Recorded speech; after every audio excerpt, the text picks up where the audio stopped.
Drukhari strike the blighted wastes fueled by agony. Vengeful nightmares descend, hungry for retribution. Now terror meets torment in a clash of abject horror, here on Mountainside Tabletop.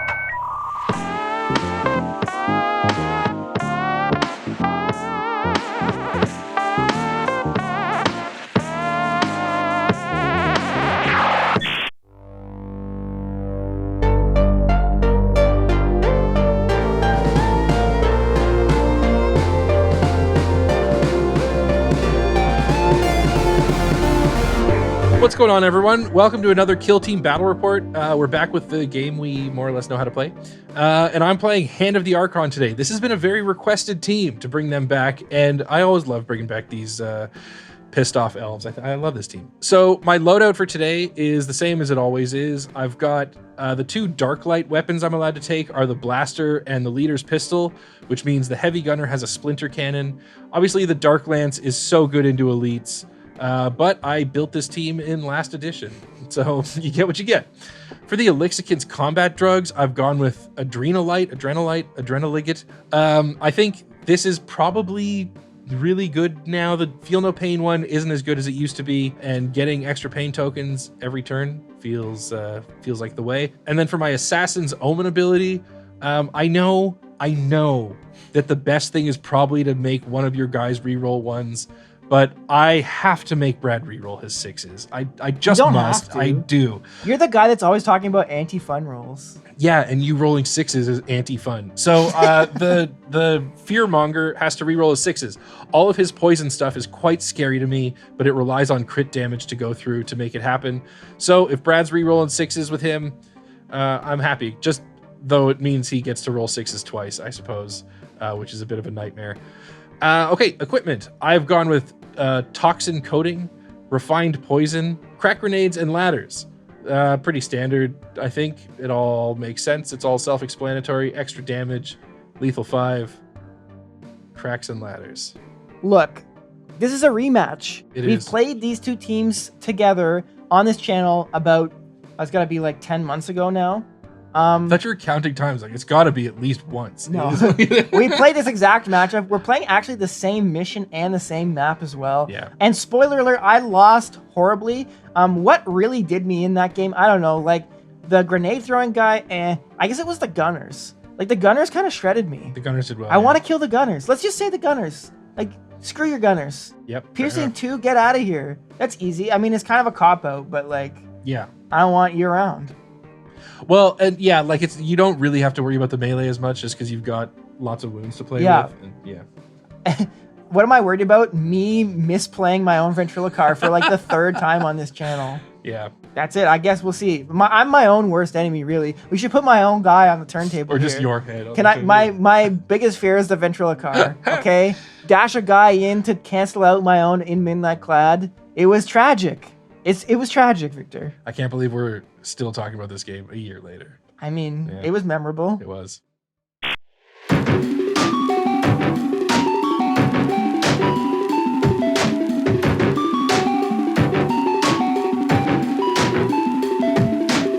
Like I said, I am bringing the Nemesis Claw back to Mountainside Tabletop. Look, I played them once into Death Guard, did some stupid plays where I suicided my guys for no reason and lost the game that I could have won. Yeah. Then I played them in this edition, like I said, about 10 months ago. This exact matchup, this exact map, this exact mission, everything was the same.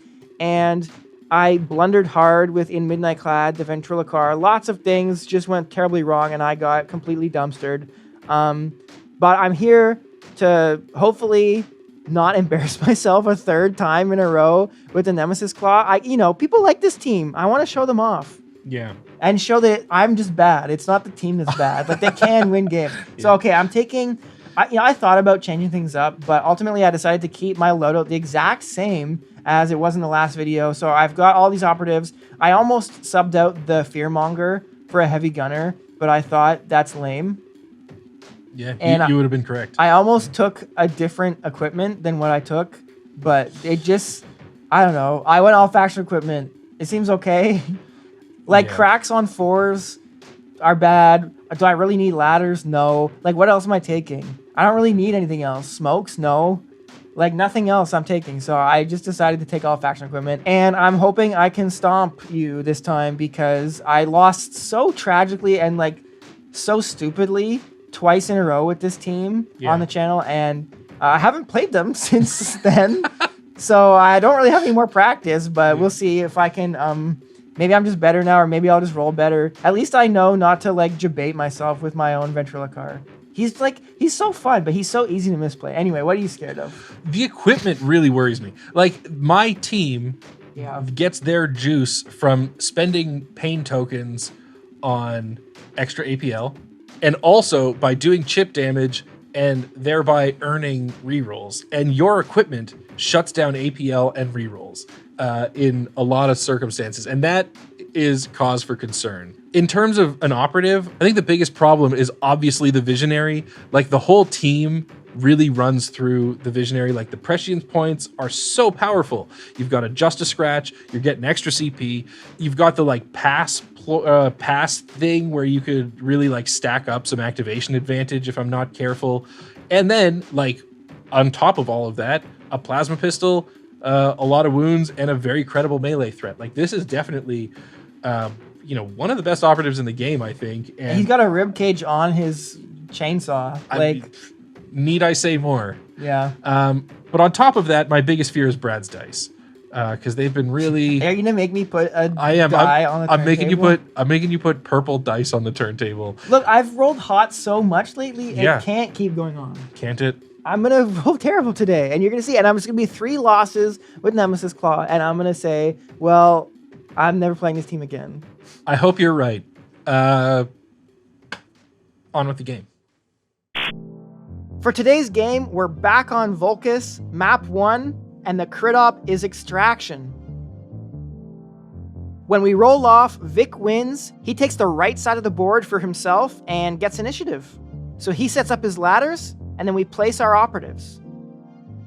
In the scouting phase, Brad selects reposition to move his visionary, and I'm going to select another piece of equipment and grab some smokes. And with that, we move on to turning point 1.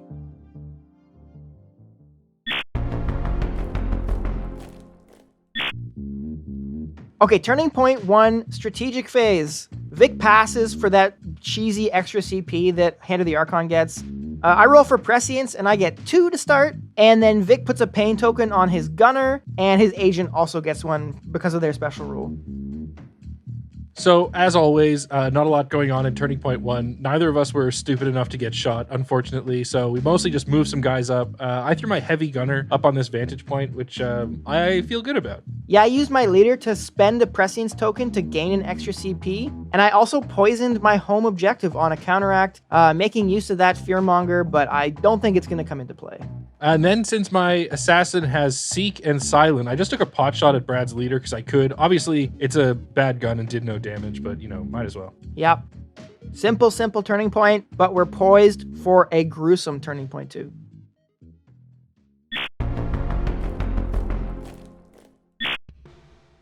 All right, unfortunately, in turning point 2, Brad wins initiative.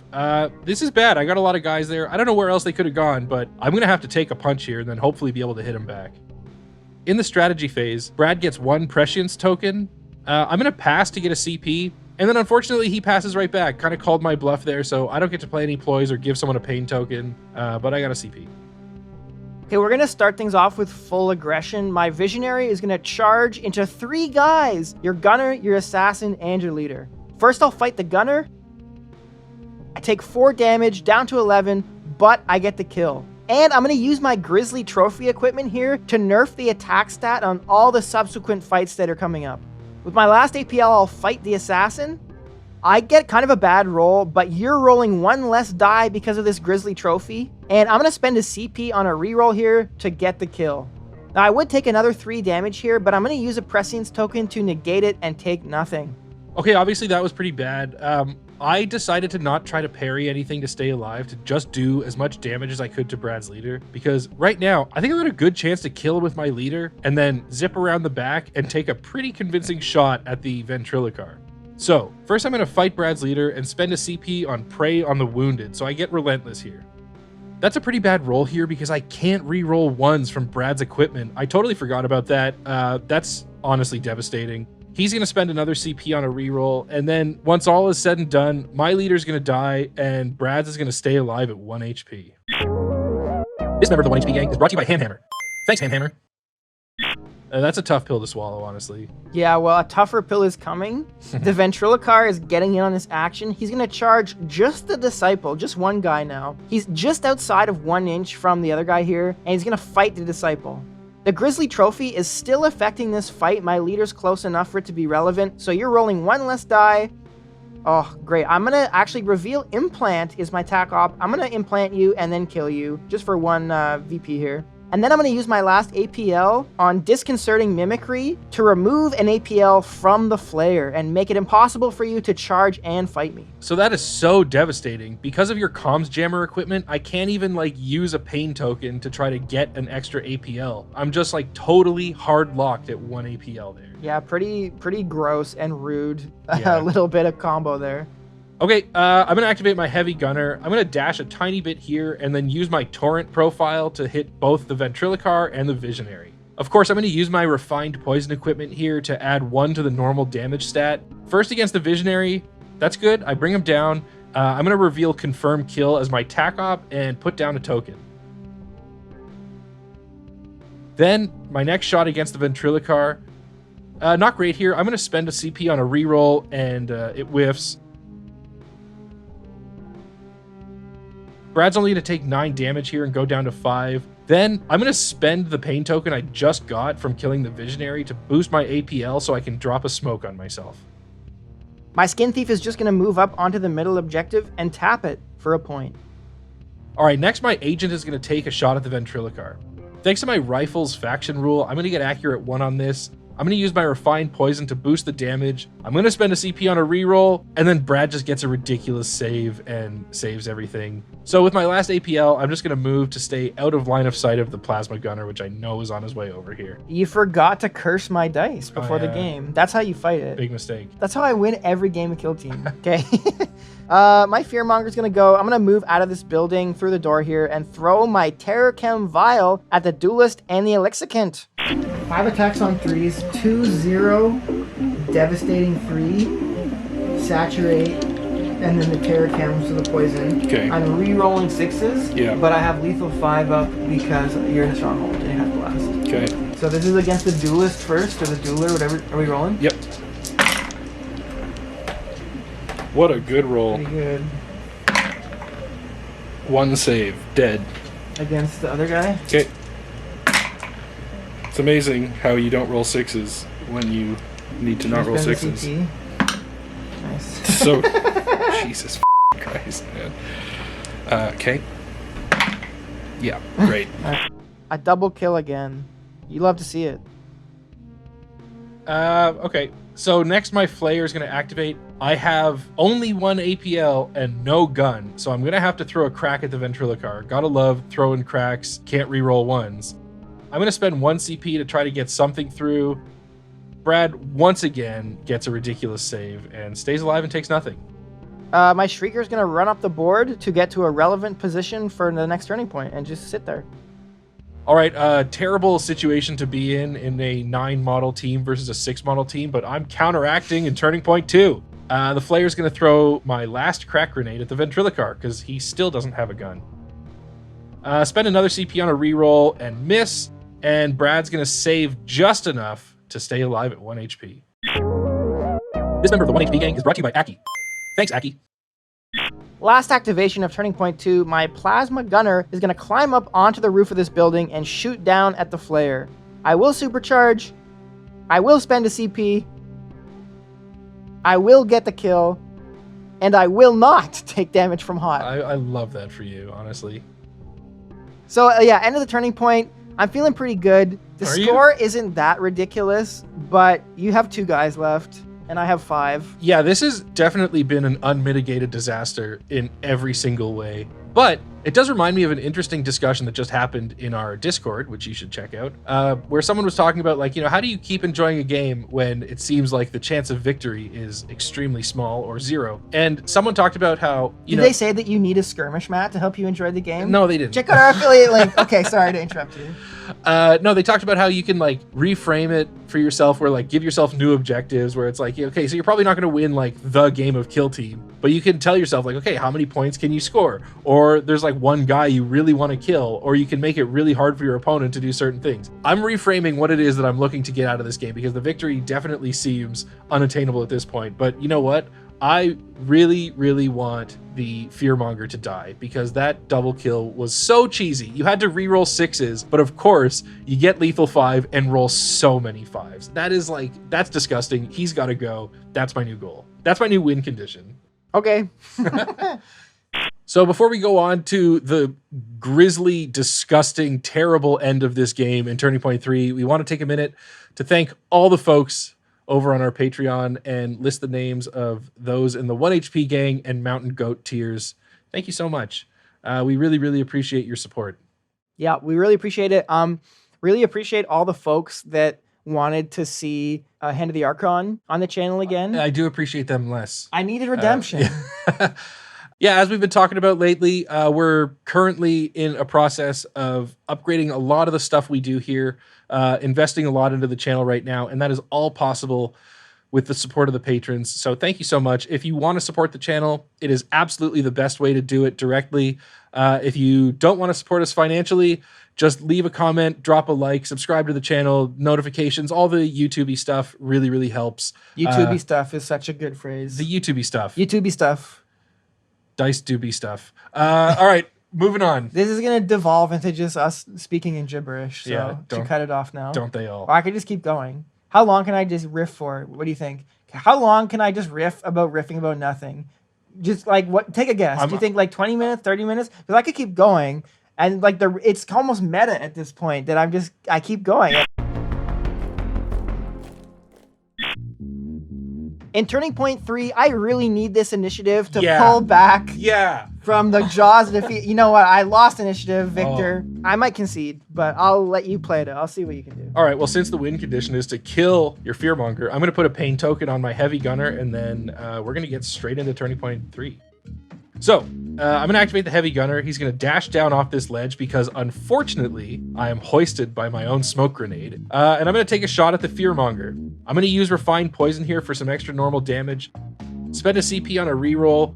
And Brad just saves like an absolute pro. Ridiculous, only takes 5. But I am going to use my pain token here for an extra APL to tap this point to score 2 petulant victory points. Okay, if your enemy number 1 is the Fearmonger, I want to get the most juice out of him before he dies. So he's going to move and dash and then shoot your agent. I have lethal 5 up on this pistol, and I'll spend a CP on a reroll. I know I have Omen on me, and I should be re-rolling 6s, but I think I can't, right? Because I already re-rolled this die, and you can't re-roll a die that you've already re-rolled. Yeah, this is an interesting thing. Like, we debated this over a bit. I think that you can never re-roll a die twice, even though one you wanted to re-roll, and then the second one, your opponent, was trying to make you re-roll. So I think you don't re-roll it, but let us know in the comments what you think, because this is like a really interesting interaction that I hadn't thought of. We're playing it as though I don't have to re-roll it because it's already been re-rolled, and that leads me to killing you. Yeah. So I won't complain, but if you think I'm cheating, let me know. Yeah, I think you're cheating. You're the one that... Okay, just to be clear, Victor's the one that advocated for me not re-rolling it. Yeah, well, whatever. I think your dice are loaded. Anyway, my Heavy Gunner has a counteract, and I'm going to take a shot at the Fearmonger. I roll like absolute and Brad saves it. Okay, my Shrieker's just going to charge and fight and kill the Heavy Gunner. And then my Plasma Gunner is going to jump down from this rooftop and tap my home objective, and I'm just going to pass everything else in Turning Point 4. Unfortunately, at the end of the game here, it's a tragedy, Victor. I made my primary op, the TAC op, and I only got 1 point from Implant. You know what? That means I still have a chance. So I made my primary op, TAC op. So what is half of 0? Oh, shit, it's still 0. bro. I mean, when you look at it at face value, the end of the game, I only beat you by 10. Could be worse. I suppose it could be You've worse. beaten me by 10 plenty of times. Yeah. Yeah, I don't know. Like, everything went wrong. I struggle to think about, like, any single moment that was a turning point other than just, I don't know, that combo of -1 attack, can't reroll ones, can't fall back, like, can't gain APL. That's just, like, that whole thing was so nasty in there. You know, there are so many games where stuff like that just never matters. Yeah. I feel like this is the pinnacle of it all mattering so much. Yeah. All of my guys just turned into, like, NPOs. Like, they have no abilities and their attacks do nothing. We're going to talk more about this game on our Patreon, as we always do. I'm going to have to spiral through some hypotheticals just to feel better about myself. So if you want to check that out, hit the link in the description. As always, we've got Skirmish Mat affiliate links, some other affiliate links in there if you want to help us out a bit. So thank you for watching. Like and sub, leave a comment. See you next time. See ya. Bye. Bye. Bye. Bye. Bye. Bye. See ya next time. Bye.